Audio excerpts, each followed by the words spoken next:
In today's weekly recap, we're going to look at the best practices for protecting yourself when you're buying sealed product, some upcoming sets, and of course we're going to give away some cards. But first, here's the intro.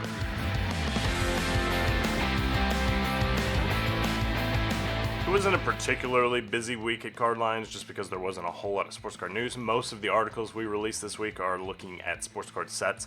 But one of the big headlining stories was about Shine, who bought a box of 2009-10 Exquisite at the National. He paid $80,000 for it, and he thinks it was tampered with. So, I didn't know who Shine is, honestly, but he said he's gone on record to say that his collection's worth more than $100 million. So don't feel bad for him. This is the equivalent of me buying a bad hanger pack of Topps baseball at Walmart, just to scale. So the big takeaway from this article for me is just how to actually protect yourself.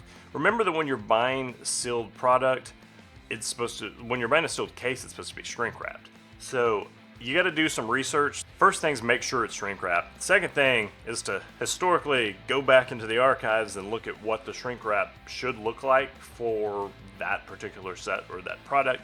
For example, Panini sometimes has like watermarks on theirs. Their tape will have the Panini watermark on it. Just get to feel for what you're looking for and making sure what you're going to buy matches what the factory is putting out. Remember that sports card boxes should be sealed in addition to being shrink wrapped, so if there's not a seal, then that alone is a red flag. Anybody can buy a shrink wrapper on Amazon. Like, it's a thing that people have. They're not impossible to find. So the seal is just as important as the shrink wrap, and you want to make sure that everything is kosher when it comes to shrink wrapping. If you want to find out more about his bad box of Exquisite and why he thinks it was tampered with, be sure to check out this article. And don't buy bad products when avoidable. Fanatics Fest is coming up. It is a lot different than the National. We've seen a lot of people saying, hey, Fanatics is trying to replace the National. That is not the case, and I will tell you why in a full-length video that I have coming out on Monday where I do a deep dive. In fact, I did such a deep dive, I don't even want to get into this article today. But on Monday, I have a full look at Fanatics Fest, including whether or not I think you should go. So be sure to hit the subscribe button to wait on that video. Topps Pristine Baseball is coming out. It is the nesting doll of the hobby. I definitely know what a nesting doll is.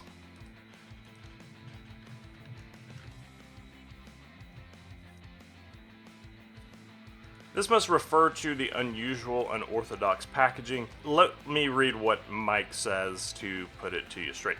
Each hobby box has 6 packs per box. Each hobby pack contains 10 cards per pack. Each of those 6 packs actually contains another pack. Inside of that is a third pack. So in reality, you rip 18 packs from a single 6-pack box. I think you're more likely to get a concussion from trying to understand that than actually playing baseball.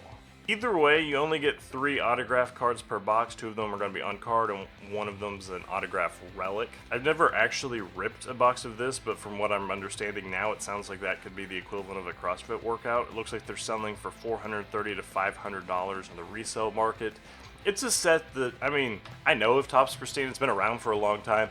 It's not like the widespread popularity of like the flagship Topps or Topps Chrome, but it's been around and it's a chromatic popular set that's kind of, I don't know, I'm trying to think of what the Panini equivalent would be for you baseball, basketball people. Something like Illusions maybe, a brand that they keep bringing back that nobody really wants, but people still buy.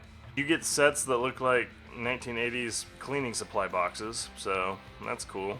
Maybe this whole thing's supposed to be retro, because these designs look terrible. They look like retro throwback. Rainbow, golly, they keep getting worse. All-Star Game 2023, Julio.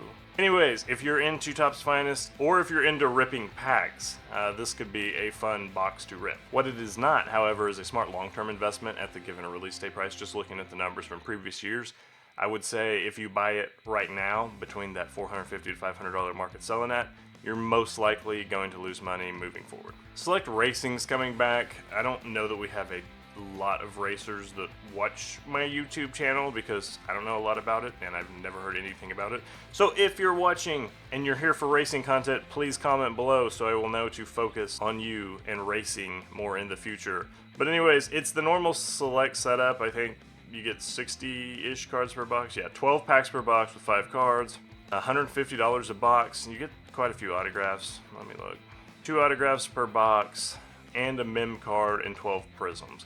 So it's like select boxes, and anything else is just gonna be, it's actually gonna be licensed, which is nice. I think indefinitely. I'm pretty sure they have the NASCAR license moving forward, but it is going to be $150. That's the big difference. Here's some hot takes about why it might be time to retire SPX hockey, and I 100% agree, because I know nothing about hockey cards, so I just defer to Shai on all of this stuff. Set's been around for a long time. It was introduced in the 90s, and it got rebranded to SPX. Now it is a pretty consistent release. It's just not one that garners a lot of hype, so it has never held up. Just looking at recent investments down here, it's never been a great long-term investment as a sealed product. So it's just not a great long-term buy, and if you're looking to get into hockey, I think there's a lot of other more attractive options out there. Be sure to check out the CardLines definitive rankings for top hockey products to invest in. That will set you in the right direction. Then finally, Mosaic basketball is coming out. We've talked about this one a little bit in previous weekly recaps even. We've just updated it a bit. Each box contains 2 autographs, 15 mosaics, 5 silvers, and 20 inserts. It is a very popular set. It's just releasing for way too high. It's releasing at $500, and if you just look at what they've sold for historically on the other sets, none of them are north of $300. So if you're buying it at the release price of $500, you're paying way too much for it. Still going to be a decent set. Could have some nice Wemby rookies. Just don't pay too much for it. And then, as always, we pick a lucky winner every week to give a box of cards to. And this week it is Marty B. She's a recent subscriber and seems to be watching a pretty good amount of our videos. So Marty, shout out to you. Just send me an email, jesse@cardlines.com, and let me know what your favorite sport is to collect, and we will send you a box of cards. I appreciate it. Thank you guys for the support. It means a lot. We have some really good videos coming out over the next couple of weeks, so be sure to subscribe to the channel. Once again, Mondays, Wednesdays, and Fridays, expect a new video. I'll see you then.